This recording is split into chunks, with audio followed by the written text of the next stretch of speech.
ada di suatu lingkungan gitu Ustaz. Orangnya itu suka berjudi. Nah, ketika dapat jackpot atau lah menang judi itu Ustaz, Iya. menyumbang untuk masjid. Itu bagaimana Ustaz?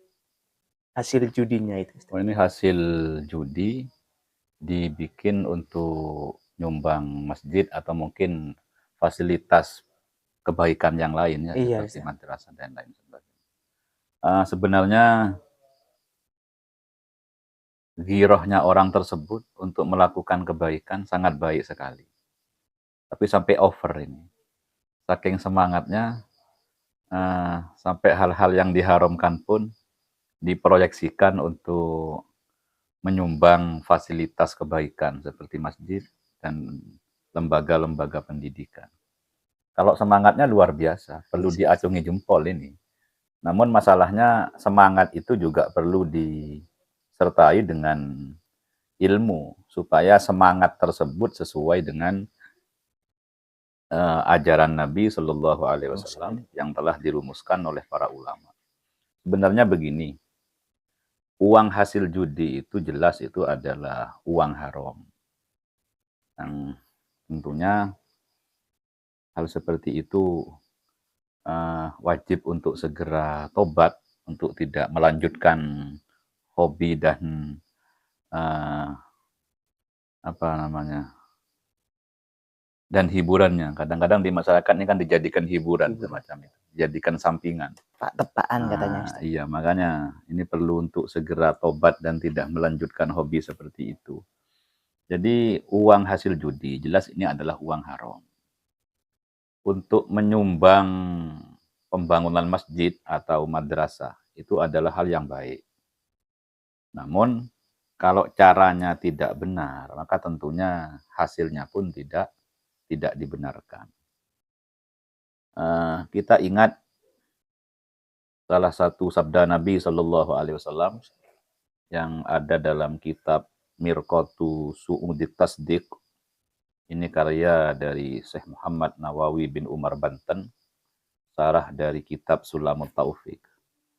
Ini ada sabda Nabi Shallallahu Alaihi Wasallam, man asoba malan mimma tamin fawasala bihi rohiman au tasaddaqa bihi au anfaqahu fi sabilillah jama'allahu dzalika jami'a tsumma qadhafahu finnar. Jadi barang siapa yang memperoleh harta dari pekerjaan dosa, lalu harta itu dibikin untuk fasilitas silaturahim, nyambung sanak famili, atau dibuat untuk sedekah, atau untuk kepentingan di jalan Allah, maka hal itu oleh Allah akan dibalas, orang tersebut akan dilempar ke dalam api neraka. Dari hadis ini bisa kita simpulkan bahwa kebaikan tersebut tentunya harus bersumber dari hal yang baik juga. Jadi bukan berarti dia karena semangatnya tinggi, akhirnya uang hasil judi yang jelas-jelas haram digunakan untuk menyumbang masjid. Ini didukung dengan keterangan lain. Kata Imam Mawardi, lau adroja hajaron mausuban fi manaroti masjidin nukidot. Kalau ada bangunan menara masjid, lalu ada batu hasil gosap, hasil mengambil hak orang lain tanpa hak hasil gosap, maka kewajibannya batu yang telah menempel di menara itu adalah dilepas lagi. Artinya dibuang, tidak dimasukkan ke dalam bangunan menara. Kalau sudah terlanjur, batu tersebut diletakkan di bangunan menara. Karena batu tersebut berasal dari hal yang tidak baik, yang tidak halal, hasil gosap. Ini kok saya teringat dengan salah satu syair yang disampaikan oleh Ismail bin Usman Zain al-Yamani dalam kumpulan fatwa beliau Qurratul Ain. Entah ini penyairnya siapa, wallahu a'lam, beliau tidak mencantumkan nama penyairnya. Dalam syair itu disebutkan bana masjidan lillahi min ghairi hillihi wa tamma bi'aunillahi ghaira muwaffaqi. Kakafilatil aitami min kaddi farjiha lakal wailu lakil wailu la tazni wa la tatasaddaqi.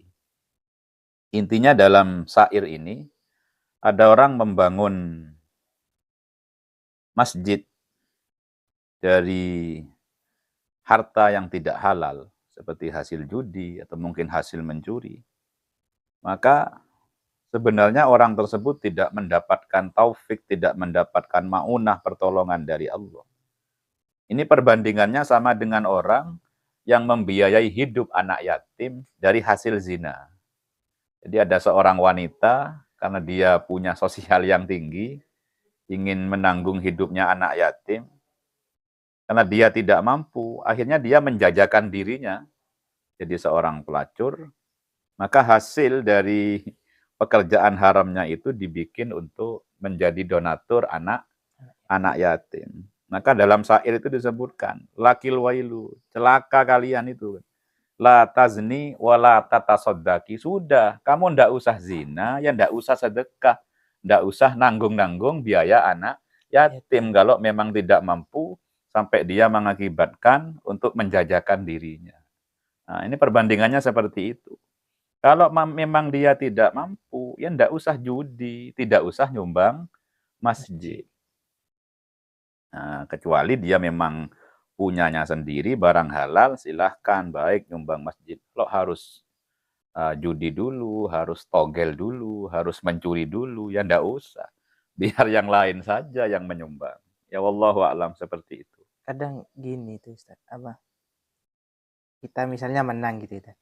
Kadang mungkin pikirannya kan orang itu tahu kalau itu dosa Ustaz. Nah, betul. Nah, itu katanya mensucikan gitu ya. Mensucikan barang yang Iya, kotor. makanya ini kan kena tipu oleh tipu daya setan ini. Jadi seakan-akan dengan cara disumbangkan ke masjid, maka itu menjadi penyebab apa istilahnya, sucinya barang yang telah dia miliki dari hasil yang diharamkan.